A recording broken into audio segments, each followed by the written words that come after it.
Our next Hall of Fame induction is Richard Padula, basketball.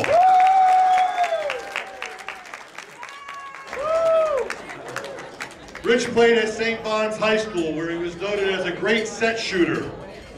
He played basketball for many years in the Paterson area and led St. Bon's to many championships and was their leading scorer.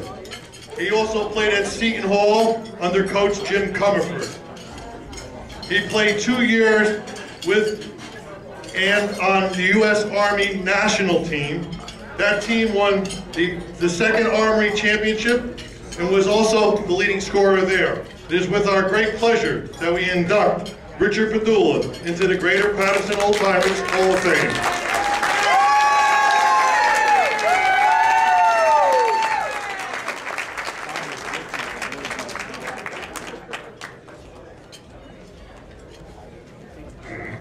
Good evening, everyone. First of all, I'd like to congratulate all the other inductees. Next, I want to thank Ed Burns for my nomination and Al Alexander for one of his 2 written endorsements, the other one coming from Jim Comerford. I had a chance to thank Jim before he passed away. I'd like to give a great big special thanks to the Old Timers Selection Committee for my induction. It's an honor for me to come back home among friends to accept this award. I also want to thank God for giving me the skills and the ability to compete a long 10 years in the best sport ever invented. I loved every minute.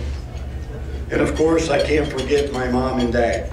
I wish they could be here tonight. No one has ever made it into a Hall of Fame on their own.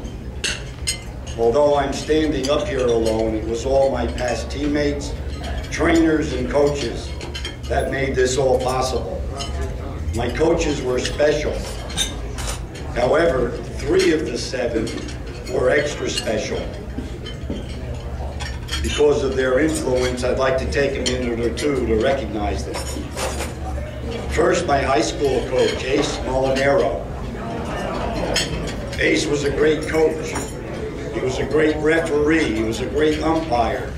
And he was a great person. His style was similar to Coach Norman Dale. Now, some of you may remember Coach Norman Dale, a character played by my favorite actor, Gene Hackman, in my favorite motion picture, Hoosiers. Their MO, patience, discipline, and teamwork. Anyone who played for Ace, I'm sure, would agree.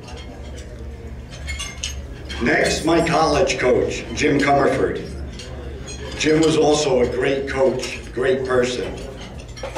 I remember him having a strong passion for the game of basketball. He was at his best in the closing minutes of a close game.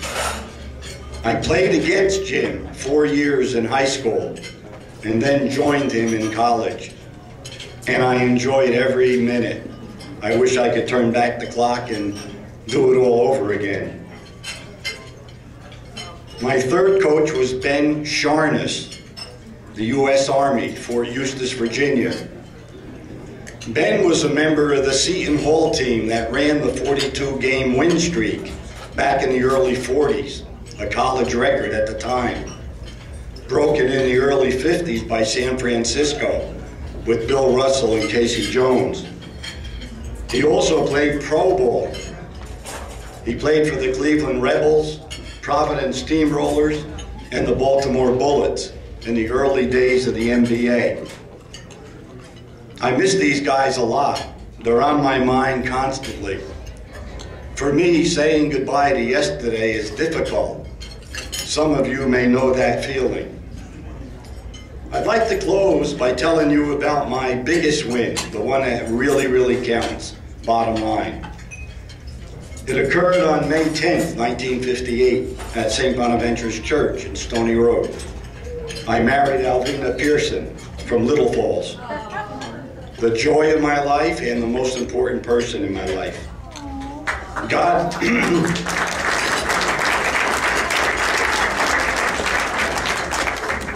God blessed us with 4 beautiful children, 2 boys, 2 girls, 2 outstanding son-in-laws, 1 lovely daughter-in-law, 8 beautiful grandchildren, 6 girls, 2 boys.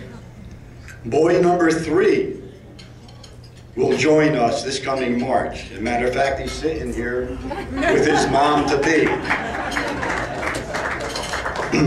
Walking through life with this group has been wonderful. It doesn't get any better.